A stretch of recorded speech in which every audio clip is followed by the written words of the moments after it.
กาแฟเนาะเดี๋ยวนี้ก็จะเริ่มตั้งแต่วิธีการทำเพาะเม็ดเพาะเมล็ดแล้วก็จะไปฮอดถึงการปลูกเนาะถือว่าครบวงจรเลยนะจะกล่าวไปถึงการตลาดอีกถ้าว่าอันกาแฟที่เราปลูกแล้วมันให้ผลผลิตเราก็จะมีมาช่วยเรื่องการตลาดอีกตื่มนะเนาะว่าเฮ็ดจังได้เพื่อให้อ่าสาวกสิกรหรือว่าสาวบ้านนี้มีรายรับที่ว่าเป็นครอบครัวที่ว่าอันนะเพิ่นเอิ้นว่าจังได้พอเพียงหั้นน่ะเนาะบ่ให้อึดบ่ให้หิวหั้นน่ะ พี่น้องแต่ก็ถ้าว่าได้หลายก็จะกลายเป็นสินค้าอีกทางเลือกหนึ่งเพราะว่ากาแฟในปัจจุบันนี่ก็ถือว่าเป็นสินค้าเป็นสินค้าที่ดีได้อยู่ในหลวงพระบางเนาะอยู่บอนที่คำล่าอยู่นะก็ถือว่าเป็นพืชต้นอะไรต้นกาแฟค่ะต้นอ่อนของกาแฟเด้อนี่กาแฟมอคค่าเนาะอันนี้ก็จะเป็น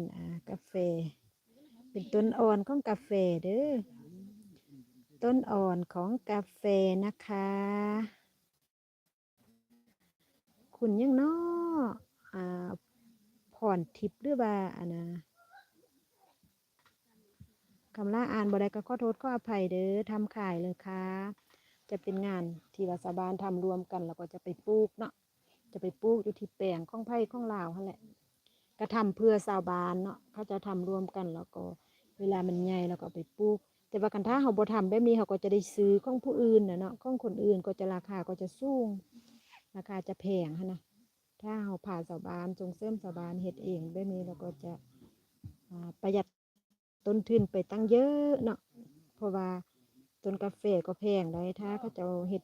ค่ายนะพี่เนาะถ้าเขาจะเฮ็ดค่ายก็จะแพงเนาะแต่ว่าถ้าเราเฮ็ดเองโดยที่ชาวบ้านช่วยก็จะบ่แพงพี่เนาะเด้ก็มีทางผู้สาวผู้บ่าวมาซอยกันได้พี่น้องอยู่ทางนั้นผู้สาวเพิ่นก็จะมาเฮ็ดแต่ว่าม่วนได้ก็จะเฮ็ดนะแต่ว่าก็จะเห็นคำล่ามาแล้วก็จะก็เลยว่าเก่งจ้าพี่น้องเด้แซ่บผู้สาวเพิ่นก็ม่วนก็เล่นกันประมาณ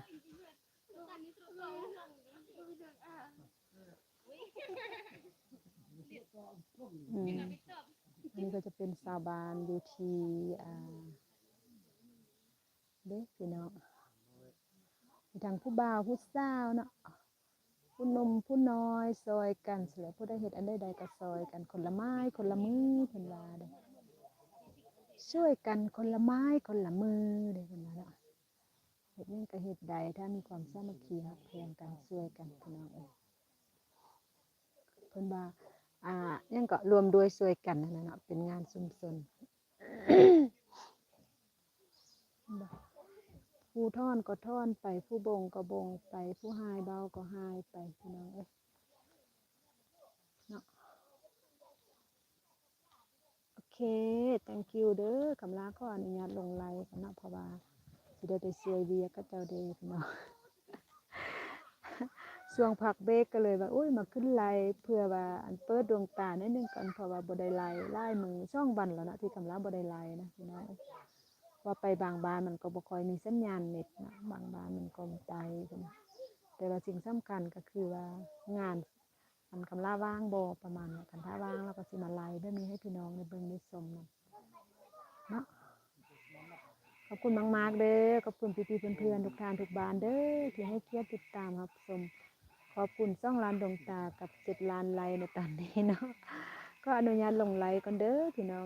บ๊ายบายโชคดีขอบคุณพี่มานีขอบคุณน้องสบาขอบคุณป้าแมวเด้อที่แวะเข้ามาให้กำลังใจแล้วก็ขอบคุณบ่าวเพชรด้วยเนาะ